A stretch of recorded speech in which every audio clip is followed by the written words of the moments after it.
Bonjour à tous, bienvenue dans cette Web TV organisée par le CAFOP de Normandie dans le cadre de la Semaine du Badge organisée par la région Normandie. Nous avons le plaisir d'accueillir l'experte de notre réseau, Amélie Bouquin, concernant les badges. Et nous allons donc discuter ce matin sur la thématique qui est comment garantir la qualité des badges délivrés dans une structure ou un organisme de formation. Tout d'abord, je vais demander à notre intervenante donc, de se présenter, Amélie. À toi. Bonjour à tous, donc Amélie Bouquin, je suis conseillère en formation professionnelle, donc je travaille au sein du CAFOP, le CAFOP qui est un pôle de l'IFPRA qui travaille autour de tous les aspects de professionnalisation des acteurs, d'ingénierie pédagogique et ingénierie pédagogique multimédia, notamment avec tout ce qui est la conception de ressources pédagogiques, mais aussi ressources e-learning, tout ce qui est autour du numérique en formation, de la multimodalité et tout ce qui est recherche et développement. Donc, le CAFOP vient en appui du réseau des GRETA de Normandie, qui sont des structures d'éducation nationale qui organisent des formations pour adultes sur l'ensemble du territoire donc de la Normandie, puisque sur la Normandie, en région académique, on a 3 GRETA, les GRETA Côte-Normande, Porte-Normande et Roi-Maritime. Ok, alors aujourd'hui on se voit pour parler des Open Badges dans les GRETA. Et donc, peux-tu nous parler de la stratégie autour des Open Badges dans les GRETA, mais aussi des déploiements des badges dans la structure que sont les GRETA? Oui, alors ce que j'ai pas dit en présentation, bien sûr, c'est que si j'interviens aujourd'hui sur la question des Open Badges, c'est parce que je pilote du coup ce dossier au niveau académique, au niveau du CAFOP, pour l'ensemble du réseau des GRETA. Donc, concernant notre stratégie, en fait, donc comme je le disais, on a un pilotage qui est académique, donc ça veut dire que tout ce qui est création et conception d'Open Badge, mais aussi administration de la plateforme Open Badge Factory, puisque pour le déploiement des badges dans notre réseau, en fait, on utilise, comme beaucoup de structures, d'ailleurs, Open Badge Factory, Open Badge Passport. Donc, tout est centralisé, tout est piloté au niveau du CAFOP, donc au niveau académique. Toutes les créations ou conceptions de badges passent donc par le niveau académique, sont centralisées. Donc, il y a des conceptions qui sont faites pour l'ensemble de, je vais en reparler tout à l'heure, l'ensemble de nos publics. Et ensuite, on travaille aussi sur des projets spécifiques où on est amené, à recevoir, je reçois régulièrement des demandes de collègues sur des potentiels besoins en nouveaux badges. Et donc, on fournit un appui pour cette conception et pour le projet qu'ils mènent. Au niveau académique, c'est là aussi où on va agir au niveau du plan de professionnalisation des formateurs donc, de notre réseau, en particulier du réseau des GRETA, puisque du coup, on a un plan de formation dédié autour de la question des Open Badges, ce qui est essentiel pour pouvoir garantir un bon déploiement des Open Badges dans une structure telle qu'un organisme de formation comme le nôtre. Ce pilotage académique, ça nous permet de travailler aussi au niveau partenariat, donc sur les territoires, mais aussi avec notre réseau national, donc les autres GRETA dans les autres académies, notamment au sein du consortium IGRETA CFA. Et donc d'agir sur toutes les questions en fait d'écosystème pour favoriser la reconnaissance de nos badges. D'ailleurs, on a un partenariat aussi avec la région Normandie, puisque certains de nos badges sont reconnus dans le cadre du projet de la Normandie Badge les compétences. Au niveau de la création de badges, donc on a deux types de badges, donc des badges que j'ai appelés, on va dire, qui font partie des séries de grand public, on va dire, dans notre réseau, c'est-à-dire des badges qui ont vocation à être potentiellement demandés par l'ensemble de nos bénéficiaires. Je donne quelques exemples pour les personnes qui ne connaîtraient pas nos badges. Donc, on a une série phare, on a 3 séries phares, donc une série autour de la multimodalité, notamment autour de la capacité à se former à distance, la capacité à utiliser des outils numériques en formation, être agile avec l'utilisation de ces outils. On a une autre série autour des attitudes et comportements professionnels avec le dispositif T-Pro. Qui se compose d'une partie, on va dire, de partie formation autour de tout ce qui est savoir-être professionnel et une partie stage en entreprise, d'évaluation de ces savoir-être. Et on a une dernière série phare qui est une série insertion professionnelle autour des compétences transversales liées telles que la mobilité, la capacité à valoriser ses compétences, à travailler son projet professionnel, par exemple. Ensuite, on a des badges qui sont plus, on va dire, liés à des projets spécifiques.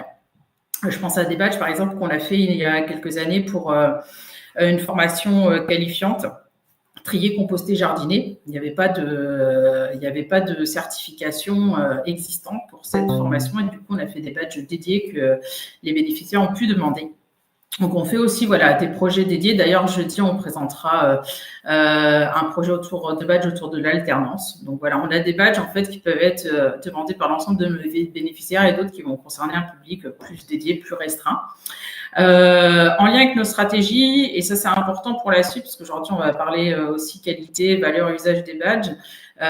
Au niveau de la délivrance, on a fait le choix où l'ensemble de nos badges sont délivrés suite à un examen par des Open Badge Managers. Des Open Badge Managers, ce qu'on appelle chez nous des personnes qui sont en charge de l'examen d'épreuve, des badges qui sont demandés par nos bénéficiaires. Il n'y a aucun badge chez nous qui est poussé vers un bénéficiaire, c'est-à-dire qui est délivré de manière automatique à un bénéficiaire. C'est systématiquement le bénéficiaire qui remplit un formulaire de demande et qui va être acteur de sa reconnaissance et qui va donc pouvoir demander son badge via ce formulaire. Et ensuite, on a...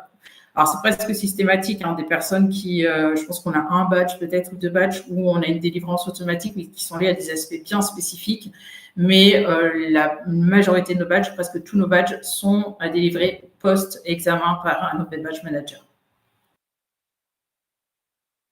Alors, je voulais refaire aussi un petit historique concernant le déploiement des badges dans notre structure, parce que ça, c'est important pour la suite par rapport à ce que je vais vous présenter. Donc, nous, ça fait déjà quelques années qu'on déploie les Open Badges au sein du réseau des Greta. Ça a commencé en 2019 avec des premiers badges qui étaient plutôt des badges de participation pour sensibiliser nos personnels à l'interne à la question des Open Badges. Il y a eu quand même au tout début des badges, pas mal de badges de participation sur nos territoires. Ça permettait cette sensibilisation et on a commencé aussi les premières actions de professionnalisation de nos formateurs à l'interne. En 2020, on a fait une première série de badges post-Covid avec en fait cette série sur la thématique qui s'appelle aujourd'hui multimodalité qu'on a revu suite à cet épisode puisqu'on avait fait une première série de badges qui permettait de reconnaître les compétences de nos stagiaires qui avaient suivi des formations totalement à distance sur cette période. Et donc, à partir de 2020, ça s'est intensifié aussi au niveau de la professionnalisation des acteurs et du plan de développement des compétences qu'il leur est proposé autour des Open Badges, parce qu'aujourd'hui, on a 5 actions autour de la question, 5 actions de formation autour de la question des badges pour acculturer et former nos formateurs du réseau des Greta. Donc aujourd'hui, pour donner quelques chiffres par rapport à ce déploiement, en 2003, aujourd'hui, on a plus d'une 60aine de badges créés. Comme je le disais, on a des séries spécifiques, on a des séries grand public et ensuite on a des badges spécifiques. Donc, c'est pas 60 badges qui sont potentiellement délivrés à tous nos bénéficiaires. Ça dépend, les badges qu'ils peuvent demander dépend de la formation qu'ils suivent, ce qu'on souhaite reconnaître, ce qu'ils vont avoir envie aussi de valoriser, puisqu'on est bien sur une reconnaissance ouverte des compétences. Aujourd'hui, on a délivré des badges à plus de 7000 bénéficiaires. Donc, on commence à être sur des volumes très conséquents. C'est près de 500 personnels formés, 480 personnels formés, professionnalisés par le CAFOP sur la question des Open Badges dans notre réseau et aussi au-delà de notre réseau, puisqu'on anime des actions de formation. Et aujourd'hui, on a donc 75 Open Badge Managers. Donc, comme je le disais tout à l'heure, ce qu'on appelle Open Badge Managers chez nous, c'est des personnes qui vont être en charge d'examiner les preuves fournies par les bénéficiaires et leur délivrer le badge. Donc, pour continuer un petit peu sur quelques chiffres, parmi les badges que je vous ai cités tout à l'heure et qu'on a le plus délivré, donc on a le badge qui fonctionne le mieux chez nous, c'est le badge se former à distance. Donc, il y a plus de 700 bénéficiaires qui ont obtenu ce badge. Ensuite, le badge valoriser ses compétences, qui est autour des capacités, en lien avec l'insertion professionnelle, à valoriser ses compétences sur un CV pour un métier visé. Donc, c'est un badge qu'on a délivré. On a plus de 600 bénéficiaires, 627 bénéficiaires sur ce badge. Et enfin, le badge mobilité sur le territoire, on a plus de 500 bénéficiaires sur ce badge. Je voulais également revenir sur la professionnalisation de nos acteurs. J'en avais parlé un petit peu tout à l'heure. C'est extrêmement important quand on veut parler qualité, valeur des badges, puisque pour pouvoir déployer les badges dans une structure, il faut pouvoir développer une culture commune des acteurs autour de la question des open badges. La question des open badges, ça peut être l'affaire d'une personne, donc c'est vraiment l'affaire d'une équipe pédagogique. Donc il y a vraiment tout un travail à faire autour de pouvoir développer cette culture commune à travers la professionnalisation des acteurs. Accompagner bien sûr le déploiement des open badges auprès des bénéficiaires, donc à travers la mise en œuvre d'ateliers qui viennent s'intégrer on va dire dans les modules d'insertion professionnelle, de pouvoir déployer les usages autour de la question des open badges, parce que comme je le dis souvent, en fait, obtenir un badge, c'est pas une fin en soi, c'est le début de quelque chose, c'est derrière comment on fait vivre son badge, comment on développe ses usages. Dans notre structure, il a aussi fallu identifier et former des open badge managers. Donc ça, ils ont un plan de formation dédié. J'y reviendrai tout à l'heure parce que au tout début, quand on a commencé à déployer les badges, on n'avait pas cet aspect professionnalisation qui s'est avéré par la suite nécessaire. C'est également important parce que c'est aussi dans les actions de formation qu'on va pouvoir homogénéiser les pratiques, garantir les bonnes pratiques, mais aussi prévenir et potentiellement corriger les dérives.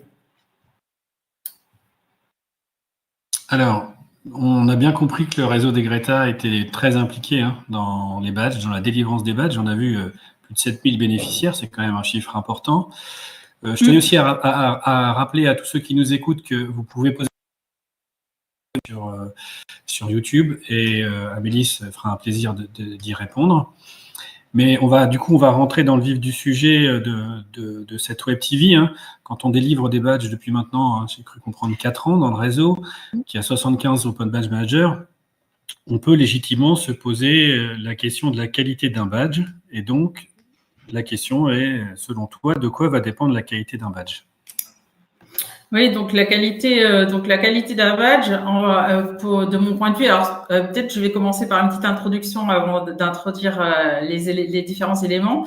Ce que je vais présenter aujourd'hui se base notamment sur notre propre retour d'expérience qu'on a pu observer dans notre réseau.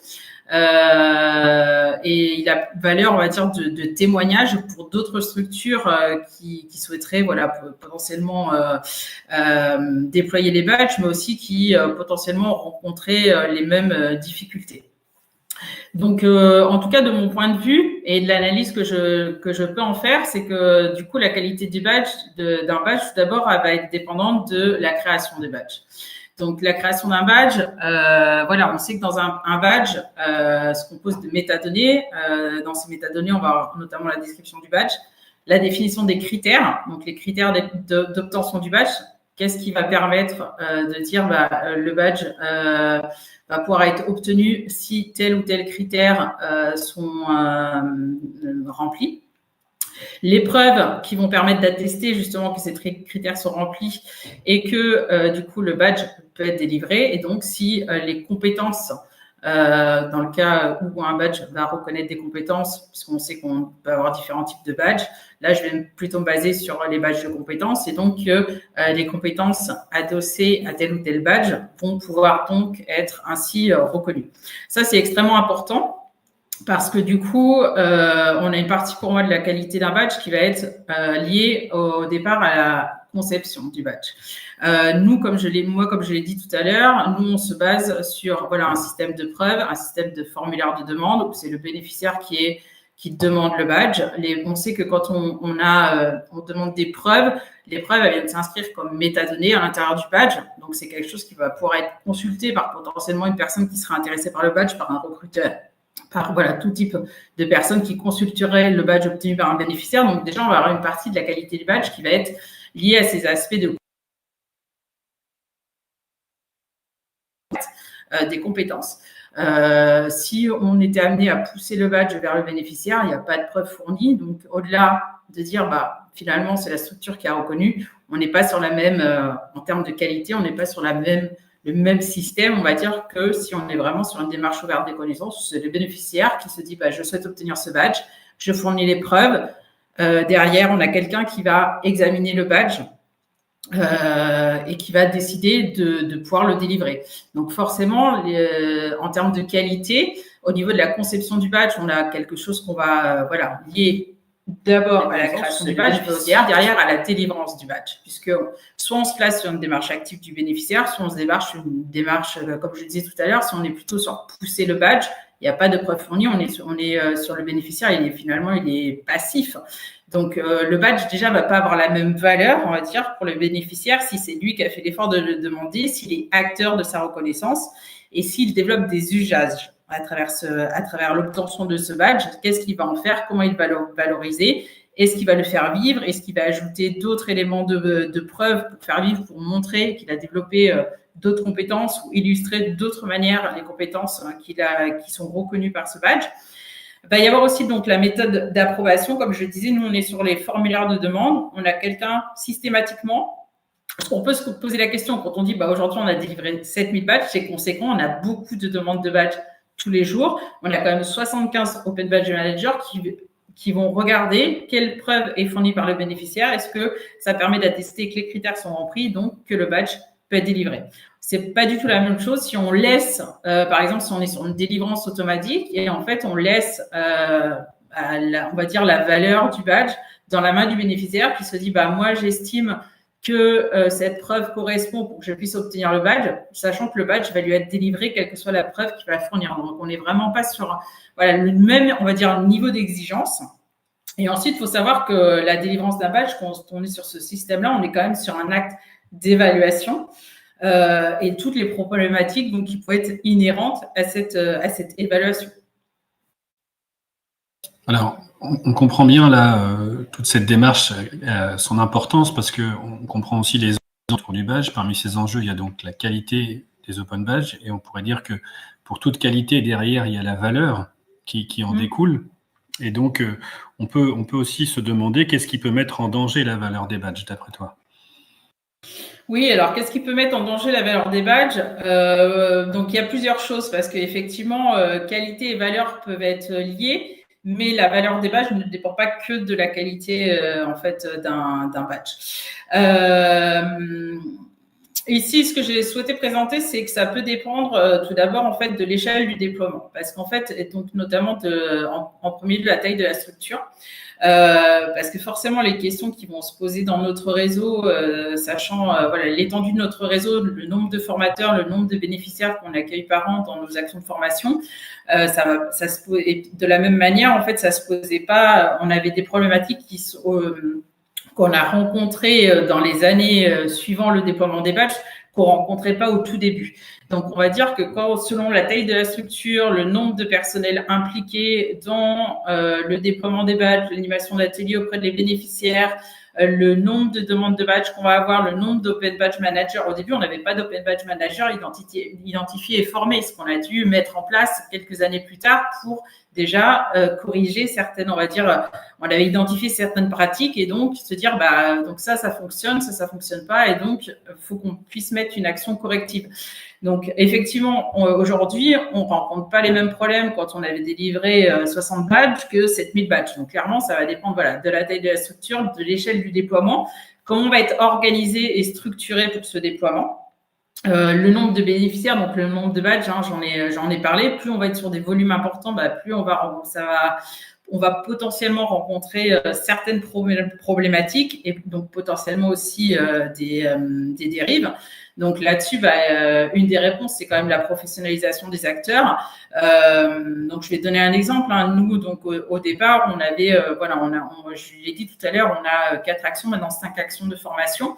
La 5e action de formation, elle est apparue cette année, qu'on a souhaité mettre en place par rapport à certaines problématiques qu'on a identifiées. Donc on a des formations, on va dire, de culture, comme je l'ai dit tout à l'heure, autour de la question des open badges.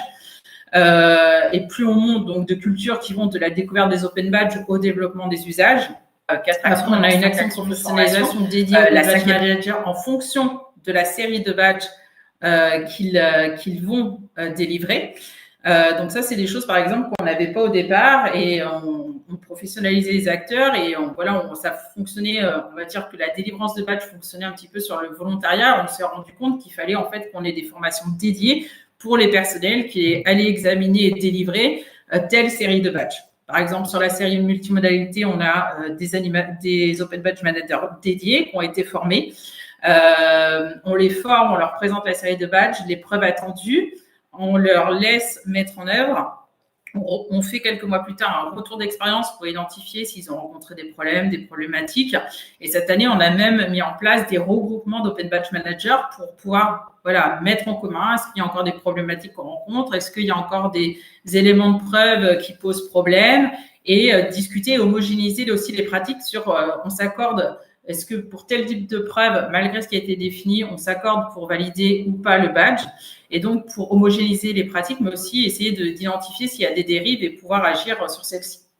Alors, il faut savoir que quand même, dans tout ça, on a aussi des contraintes liées à Open Badge Factory, parce que Open Badge Factory, on n'a pas de la main sur certains aspects techniques ou donc, du coup, on doit aussi faire avec ce que nous permet, ce que nous permet pas les plateformes Open Badge Factory, Open Badge Passport par rapport à ce sujet-là. Il faut savoir que je l'ai pas dit, mais du coup, nous, on est sur un principe d'examinateur externe, pour ceux qui connaissent un petit peu Open Badge Factory, qui permet aussi de filtrer. Ça, c'est pareil, c'est quelque chose qu'on a mis en place plus récemment. En fait, de filtrer, on a un menu déroulant qui permet en fait de flécher les demandes de bénéficiaires d'un Greta vers des Open Badge Managers de son Greta et de la série de badges concernés. Alors, concernant les dérives qu'on peut rencontrer qui peuvent mettre en danger la valeur des badges, alors ça peut venir de différents acteurs, c'est aussi toute la complexité de la chose, c'est que ça peut venir des formateurs qui accompagnent les bénéficiaires, ça peut venir de la part des stagiaires et ça peut venir aussi des Open Badge Managers. Donc, sur la compréhension des preuves attendues, même si on a vu les formateurs, on les a formés, s'ils ont des documents dédiés pour chaque série de badges, on a des documents dédiés pour les formateurs, pour notre stagiaire qui présente les différentes séries de badges, ceux qui reconnaissent les preuves attendues ou des exemples de preuves, parce qu'en fait, parfois c'est pas noir, blanc, c'est les preuves que peuvent fournir les bénéficiaires. Si je prends le badge se former à distance, on peut avoir une multitude de preuves. Donc ensuite, c'est laissé quand même à l'appréciation de l'Open Badge Manager dans ce que va pouvoir fournir le bénéficiaire. Le bénéficiaire, c'est pareil, on est sur une démarche de reconnaissance ouverte des compétences. Donc, la reconnaissance, elle est dans ses mains. Donc, même s'il est accompagné en formation, et à un moment, c'est aussi lui qui est en charge de demander son badge, remplir le formulaire de demande. Donc, c'est vrai que du coup, au niveau des dérives, on peut avoir des problèmes de compréhension à différents niveaux. Et donc, il va falloir réussir à agir sur ces différents acteurs, sachant que nous, au niveau académique, on va pouvoir agir au niveau de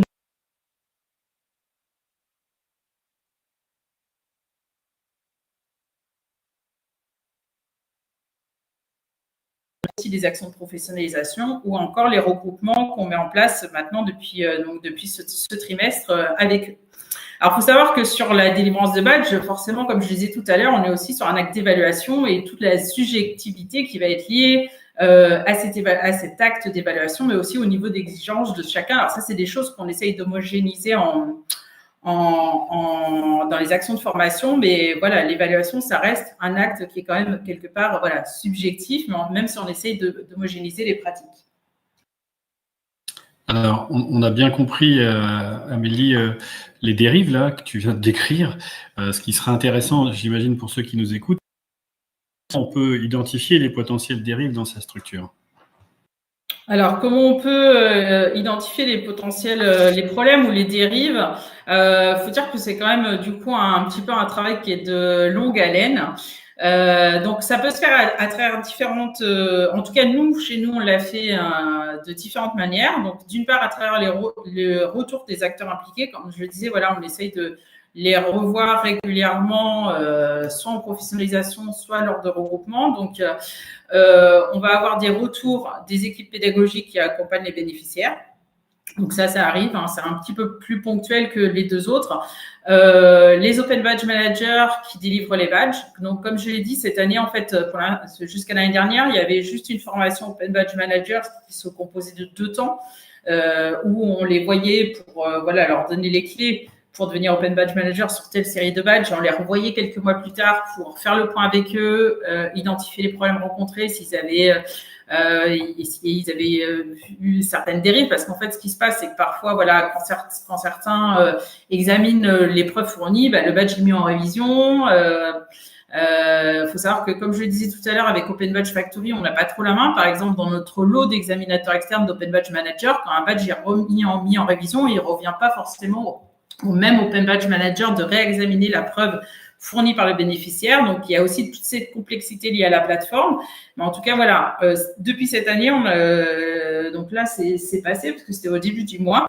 On a revu sur des regroupements tous les Open Badge Managers sur chaque série de badges. On a essayé de travailler sur, voilà, quelles problématiques ils pouvaient rencontrer, s'il y avait des preuves qui posaient problème, de représenter les preuves qui étaient attendues pour pas qu'il y ait de déperdition à ce niveau-là, parce qu'on peut avoir une déperdition à différents niveaux. Certains, ça fait un petit moment qu'ils ont été formés.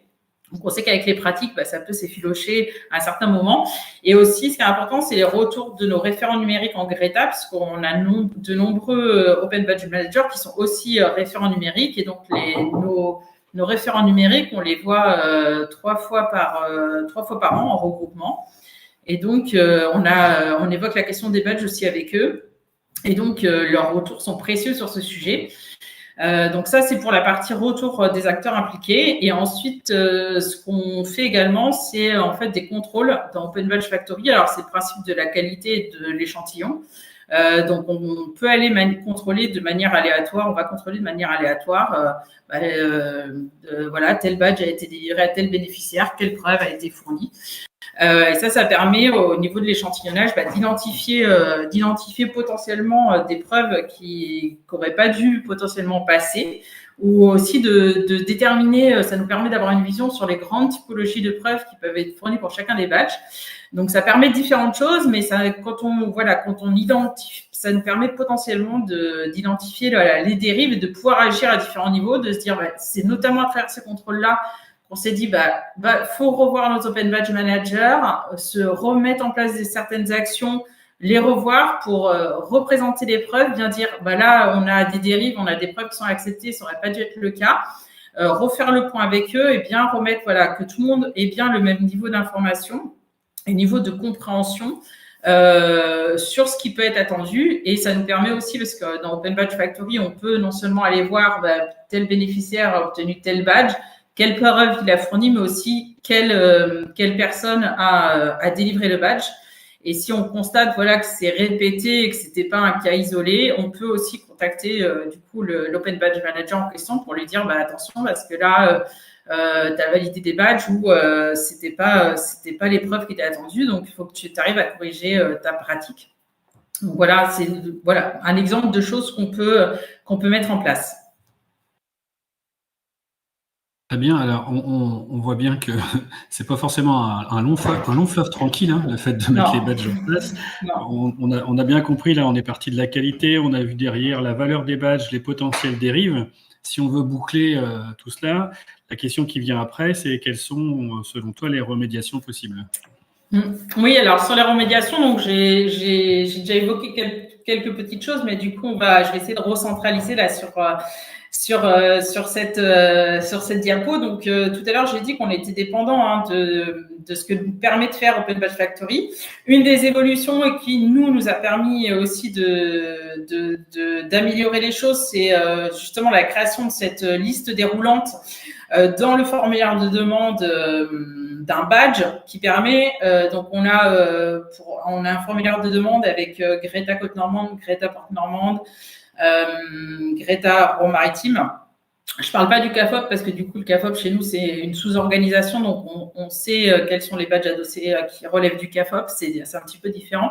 Et donc on a pour les Greta, en tout cas pour chacun de nos Greta, aujourd'hui on a 3 Greta, et donc on a cette possibilité dans le formulaire de demande en fait de créer une liste déroulante. Donc on a une liste déroulante avec chacun des Greta. Donc le bénéficiaire, quand il remplit le formulaire de demande, il choisit dans le menu déroulant son Greta.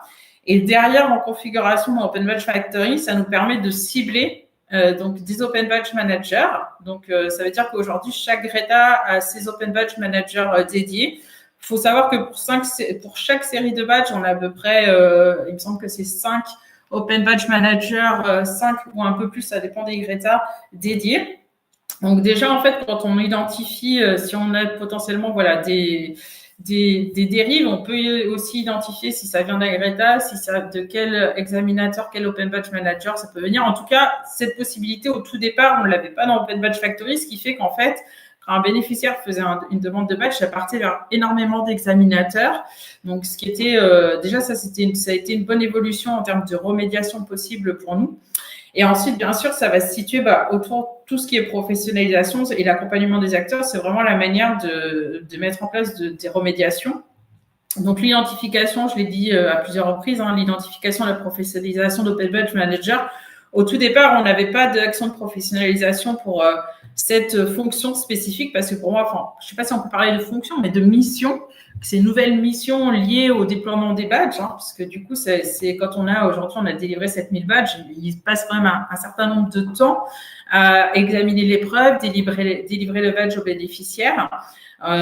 Donc forcément, c'est aussi des choix stratégiques qu'on a fait. Mais voilà, au tout départ, quand on formait les acteurs, on prenait un petit peu ceux qui étaient volontaires pour faire cette évaluation, pour délivrer ces badges. Je ne sais pas si on peut dire naïvement, mais on pensait, en tout cas pour ma part, je pensais qu'en leur présentant une fois la série de badges, ça allait être suffisant pour garantir que ça allait bien se passer. On s'est rendu compte que c'était pas le cas, donc on a eu vraiment besoin de remettre en place des actions dédiées, ciblant des séries de badges dédiés pour pouvoir résoudre le problème, en tout cas cette problématique qu'on rencontrait. Ensuite, on a créé aussi une communauté autour des Open Badges. Donc ça, c'est un cours sur notre plateforme LMS, donc sur YTA CFA, où tous les personnels de notre réseau sont inscrits à ce cours, qui est une communauté autour des Open Badges, où ils vont trouver toutes les informations dédiées autour de la question des Open Badges, tous les documents de présentation de nos badges, tous les documents, toutes les web TV, parce qu'on a déjà animé des web TV, par exemple, l'année dernière. La liste, ils vont trouver la liste des Open Badge Managers. Enfin, ils vont trouver différentes ressources, des sites ressources, des ressources pédagogiques autour de la question des Open Badge. Ce qu'on a fait aussi dernièrement, et du coup, on a aussi posté sur cette communauté, on a travaillé à la production de petites vidéos qui représentent nos séries phares de badges, les critères et les preuves attendues, parce qu'il faut savoir qu'on est un réseau qui est d'une certaine ampleur avec aussi un certain turnover de personnel. Et parfois, le plan de professionnalisation ne s'accorde pas avec du coup le départ ou le recrutement de certains personnels. Donc, du coup, dernièrement, on a produit des vidéos qui représentent, on avait déjà des documents écrits, mais on s'est dit on va produire des petites vidéos où on représente chaque série de badges, les critères et les preuves qui sont des exemples de preuves qui sont attendues pour ces badges. Donc, ça permet de remédier à cette problématique. Là, on a produit déjà 2 vidéos. On a la 3e qui est en cours de production. Comme je l'ai dit tout à l'heure, les regroupements des Open Badge Managers, ça, c'est quelque chose qu'on a mis en place cette année. C'est nouveau. On ne les revoyait pas, on les formait une fois. Alors, on a commencé à les former il y a seulement peut-être les premiers Open Badge Managers ont été formés il y a peut-être 1 an et demi. Mais aujourd'hui, on s'est rendu compte que c'était nécessaire de revoir tout le monde en formation. Donc, voilà, ça, c'est quelque chose qu'on a mis en place là, dernièrement, il y a quelques semaines. Et ensuite, de essayer de favoriser les temps d'échange autour de la délivrance de badges. Donc, ça, c'est plus au niveau des équipes pédagogiques dans les Greta, entre formateurs ou personnels qui accompagnent les bénéficiaires sur la question des badges et Open Badge Managers qui puissent y avoir en fait un dialogue. Si à un moment, les Open Badge Managers se rendent compte qu'il y a bon nombre de bénéficiaires qui fournissent des preuves qui ne sont pas acceptables pour pouvoir délivrer le badge, c'est qu'il y a un problème aussi d'accompagnement et de se dire, il y a un moment, il faut qu'on se mette autour de la table, de discuter. Là, il y a une incompréhension, en tout cas, pouvoir corriger les choses parce qu'il faut savoir qu'en fait, si on a de nombreux badges en révision, c'est-à-dire des badges qui reviennent à l'examen d'Open Badge Manager et donc ça, c'est du temps conséquent pour les équipes qui font la délivrance de badges. Merci beaucoup Amélie pour tout ce partage d'expériences riches qui va permettre certainement à beaucoup de personnes, de structures de mieux organiser la délivrance de badges.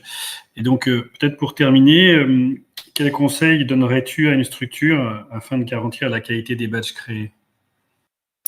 Donc en conseil pour pouvoir clôturer peut-être cette web TV, on verra ensuite s'il y a quelques questions sur la chaîne YouTube. Ce que je pourrais donner comme conseil, c'est déjà de s'inscrire dans un processus d'amélioration continue, puisque nous c'est ce qu'on a fait. De se lancer, parce qu'à un moment, il faut se lancer, tout n'est pas parfait. Nous, au début, quand on s'est lancé, on est revenu sur des choix qu'on avait fait, on s'est rendu compte qu'à un moment, c'était pas les bons. De se dire, non, à un moment, on a décidé cela, on continue. C'est-à-dire que c'est vraiment un process de se dire, voilà, à un moment T, on a pensé que ça allait fonctionner. Finalement, c'était pas le bon choix. Ou en tout cas, il y a aussi une évolution. C'est comme je le disais tout à l'heure, c'est pas la même chose quand on est au tout début du déploiement que quand ça fait quelques années qu'on déploie. C'est sur une centaine de bénéficiaires, c'est sur des milliers de bénéficiaires. Donc forcément, il y a énormément de choses qui rentrent en ligne de compte. Ce qui est important, c'est de ne pas hésiter à remettre en question les choix qu'on avait pu faire à un certain moment. Ensuite, pour moi, c'est l'importance des retours d'expérience. C'est vraiment tout ce qui est, ça, c'est vraiment tout ce qui est vraiment très riche. Tous les événements auxquels on peut participer, comme cette semaine, la semaine du badge. Je pense aussi au forum des Open Badge qui a eu lieu il y a quelques mois. Bénéficier de tous les retours d'expérience qu'on peut, des autres structures, c'est vraiment ça aussi qui permet de nous faire avancer sur cette question-là. De faire bouger les lignes, de se dire tiens, ça j'avais pas pensé, pourquoi pas. Bien sûr, j'en ai beaucoup parlé, la professionnalisation et l'accompagnement des équipes pédagogiques, ça va permettre d'adapter ce qu'on fait en fonction des retours, des dérives observées, de pouvoir agir sur potentiellement ces dérives. La mise en place de contrôle, pour moi, aujourd'hui, je trouve que c'est essentiel puisque, en tout cas, nous, voilà, alors c'est quand même chronophage, mais faut, à un moment, si on parle qualité, forcément, faut aller voir ce qui se passe. Alors, pas des contrôles systématiques, mais comme je le disais, sur le principe de l'échantillon, donc le principe de la qualité, puis sinon, c'est quelque chose qui est quand même extrêmement chronophage, et puis ensuite, mettre des actions de remédiation par rapport à ce qu'on aura pu, en tout cas, les problématiques qu'on aura rencontrées, les dérives qu'on aura pu observer. Créer des lieux d'échange et de pratique, comme la communauté qu'on a créée, nous, autour de la question des Open Badge. Et puis, comme on le disait tout à l'heure, forcément, la qualité, elle est importante pour la valeur d'un badge, mais pas que. Il y a aussi d'autres choses pour la valeur d'un badge, l'écosystème, les usages. Mais la qualité est importante pour la valeur du badge, mais la valeur du badge ne dépend pas que de la qualité. Voilà, pour peut-être dire le mot de la fin. Super, merci beaucoup Amélie pour tous ces précieux conseils. On a compris que on rentre dans une dynamique nouvelle une fois qu'on a mis en place les badges depuis un certain temps et qu'il y a certainement des nouvelles questions qui se posent, différentes de celles qui se posaient à l'initialisation du projet. Alors sur la chaîne YouTube, il n'y a pas de questions, je note pas de questions particulières. Ça a dû être très clair, j'imagine. Et donc, on peut peut-être conclure du coup sur ces bonnes paroles, à moins que tu veuilles rajouter quelque chose pour finir. Non, je pense que l'essentiel est là. J'espère que peut-être pour clôturer, peut-être que j'espère que notre retour d'expérience pourra bénéficier à d'autres structures. C'est toujours tout l'intérêt de partager ce qui a pu se passer chez nous et ce qu'on a essayé de mettre en place, en tout cas pour améliorer nos pratiques.